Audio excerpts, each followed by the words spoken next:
Maraming nag-reach out mga palangga at ibubukelya nila sa tamang panahon ang karumal-dumal, ang kahayupan na ginagawa ni Lisa. 'Di ba? Ang pananakit niya sa mga empleyado niya, ang pag-uutos niya bilang bagman, okay, pangungulekta, alright? May mga witnesses po 'yan. Okay? Maraming nagko-comment sa inyo dyan na, oh, bakit ang tagal-tagal naman ng magsalita ni ganito, ni ganyan. Kahit man ako ay naiinip din. But I believe, lahat ng bagay ay nasa tamang panahon. At tayo, di ba? Tayo, kayo dyan, na nanonood, na patuloy na sumusuporta sa ating mga in-expose dito, tayo talaga actually ang unang humarap sa labang ito. Diba? Without you, without me, hindi malalaman ng taong bayan kung gaano ka hegemon si Lisa Smugs. Okay? Marami po siyang mga dinuraan, sinakal. Ayan, ang daming testimonyan yan eh. Buhay na testimonyan. Nandyan si Attorney Glenn Chong.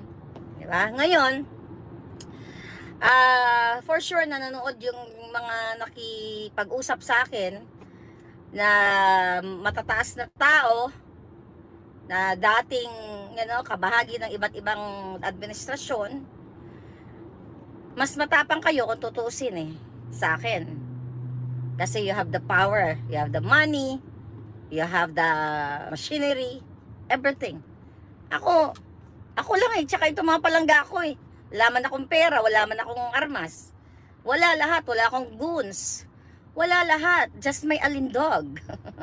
Just the alindog, diba? Yun lang. Anyway, and regarding naman kay Senator Amy, kay Amy Marcos, tapos na ang ating paglugit sa kanya.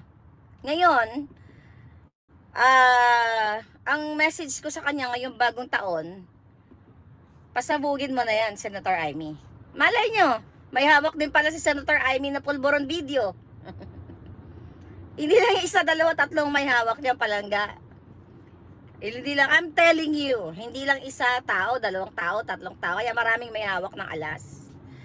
Ikaw, Senator Amy, Agosto pa lang, nag-uusap na tayo galing mismo sa iyong bibig na ang sister-in-law mo ang insecure sa'yo at may control ng mga bagay-bagay. Na itsapwera ka nga, may mga pagkakataon na humingi ka ng nag-request ka ng aeroplano o helicopter para sa iyong charity. Pero hinarang ng hinayupak mong sister-in-law. Ang nakikita natin dyan, nakikita ko dyan, Senator Amy, kung talagang hindi ka makasarili, kung talagang gusto mong i-redeem ang pangalan ng tatay mo, bigyan kita ng unsolicited advice. Okay?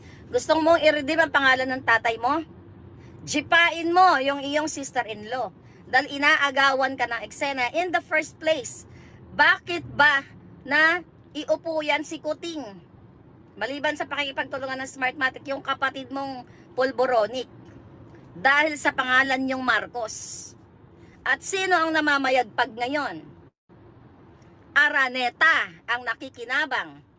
Araneta at Romualdez. Diba? Kasi wala naman ako naririnig ng mga Marcos na like sa Edralin part na umiepal ngayon. May narinig ba kayo? Yung mga mga Ilocanong Edralin Marcos, yung pang from father niya. Yung mga kapatid ni Marcos Sr. o kung sino pa man mga kamag-anak na, I don't know, nakalimutan ko na kung ilang kapatid niya. Walang epal. When I say epal, walang sangkot sa mga anomalya. Walang nagkakamkam on the side of the Edralin.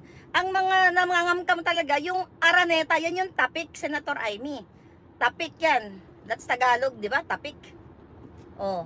Ngayon, kung pababayaan mo to, Senator Amy, nababuyin ni Lisa, dahil alam mo in the first place na ang kapatid mo ay under desaya. May mga pagkakataon, Senator Amy, na sinabi mo, na gusto mong bigyan ng, inutusan mo si Bonget nabigyan ng pera si Lisa. Nung this is before yung pagka-presidente ng kapatid mo. Campaign ito between 2016 to 2022, itong mga panahon na ito, na gusto mong bigyan ng pera si Lisa para papuntahin sa New York at mag-enjoy na lang, di ba? Kasi nabubwisit ka sa pagmumukha niya dahil lahat pinakikialaman niya. So this time, 2024, pasabugin mo na para sa taong bayan. Why? Lulubog ka kasama ng mga anak mo. Okay? Kung may ambisyon pa ang anak mo, si Matthew, di ba? So na-meet ko yan. Na-meet ko ang mga anak ni Senator Amy nung kasal nung anak niya, isang Michael. Yung Michael noong 2017. I don't know, yung Michael mukhang tahimik naman. So kung tutuusin, ako personally, wala namang problema actually sa akin. Kung lahat Marcos, lahat Araneta, lahat Romualdez, ang mga nakaupo, kung tama ang ginagawa nila. O Maharlika, lahat na nakaupo, Maharlika, De Los Santos, Guevara, 'di ba? Wala ako, I don't care. As long as gumagawa ang mga ito ng tama para sa bayan. Imagine mo, lahat yan Romualdez, Marcos, pero booming ang ating ekonomiya. Walang pulburon, walang ang crime, hindi ganun kalala. Ang mga tao maganda ang buhay nila. So I don't care. Pero ikaw, Senator Amy, inaagawan ka ng eksena, 'di ba? Kaya nga nagbalik loob yung iba na sinuportahan kayo kasi ang tinignan ng mga tao kung bakit, at ang tinignan ko rin kung bakit sinuportahan ko ang Marcos, yung magagandang ginawa ng ama mo, yung magaganda lang. Which is totoo naman na napapakinabangan ng taong bayan hanggang ngayon, yung mga infrastructures.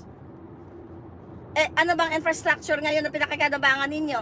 Ang pangako ni ng kapatid mo, Senator Amy, na milyong-milyong bahay, 1 milyon kada taon. Ang putang ina, 2 taon na. Tanggalin na yung kapatid mo, ibukelya mo na. Ilan? 1 milyong pagnanakaw, araw-araw, o mahigit pa. Yan ang tinupad niya, milyong-milyong pagnanakaw nila ni Lisa. Dahil kinukonsinti niya. Kung gusto mong hindi ka malubog, which is lubog-lubog na kayo ngayon, ang pangalang Marcos. And that's the truth. You can see that on social media. Nakita nyo yung mga comment ng tao, sukang-suka na sila. Kung gusto mo, sabi ko nga paulit-ulit ko, i-booking mo na ang kapatid mo, ikaw mismo tumayo sa witness stand kung kinakailangan na ang kapatid mo ay hindi fit sa pagiging presidente dahil ang nagpapatakbo ngayon ay ang isang ahas na si Lisa. Ikaw, Senator Amy, ang isa sa matibay na saksi. Dahil nakasama mo ang kapatid mo, sinama mo pa yan sa pelikula ninyo ni Daryl Yap na si Kuting Aywat, party-party lang. Nabudol kami, so i-ready mo yung sarili mo. The moment na niready mo ang sarili mo, then iitsapwera namin si Marcos Jr. mo, si Kuting, at ang mga Araneta, hayaan mo na lang ba na binababoy ng Sister E na umiepal na pinakinabangan ang Marcos na pangalan, yung pangalan ninyo. Ito'y topic lang tong bruhang ito. 'Di ba? Galing sa kahirapan, kung kani-kanino lang hingi ng pera, nagpapaaral sa kanya, wala namang masama doon kung may nagbibigay sa yung pagpapaaral. Pero itong hinayupak na sister-in-law mo na ulaga, okay? Inaagawan kayo ng eksena. Gusto ko ikaw ang umeksena. Paano eksena? Gusto namin i-booking mo para sa taong bayan, then gawin nyo yung tama. Kung may chance pa. Kung may chance ka pa. Kaso I don't think may chance ka pa, day. Diba? Gigil na ang taong bayan. Sobrang gigil na sa inyo. Kaya dapat pasabugin mo na ng bonggang-bongga yan. Kasi tignan nyo, yung impact na ginagawa ni Lisa ng Araneta, na lahat ng mga Araneta, mga kapatid yan, nandyan. Lalo ni kapatid na si Martin, na sumira ng buhay ni Maricel Soriano, na si Martin Araneta ang nagturo kung paano magpulboronic si Maricel Soriano. Hindi naman taguyan sa showbiz chika. Yan, andyan. Lahat namamayagpag, lahat kumukubra sila ng pera. Ikaw, Amy Marcos, sayang ang suporta ko sa'yo kung hindi mo, sayang actually lahat, kung hindi mo ibubukela yung sister-in-law mong bigaon. Okay? Ngayon, actually marami kong nababasa dyan kahit in the past na wala na rin silang tiwala sa'yo, Senator Amy. Pero babalik lang ang support. I believe babalik ang suporta ng taong bayan sa'yo, Senator Amy. Not for Marcos Jr. Burado na yan. Dahil tamad yan eh. Alam mo naman yung kapatid mo eh. Tamad-tamad, pulburon. Babalik. Kasi magkakaiba naman tayo eh. May mga individuality tayo. Hindi naman lahat ng magkakapatid pareho. Diba? May mga nag-aaway-aaway na kapatid. So kung i-redeem mo ang pangalan ng tatay mo na sinasabi mo, pangalan in what? Hindi yun na-redeem actually yung pangalan ng tatay mo sa ginagawa ni Lisa Smugs.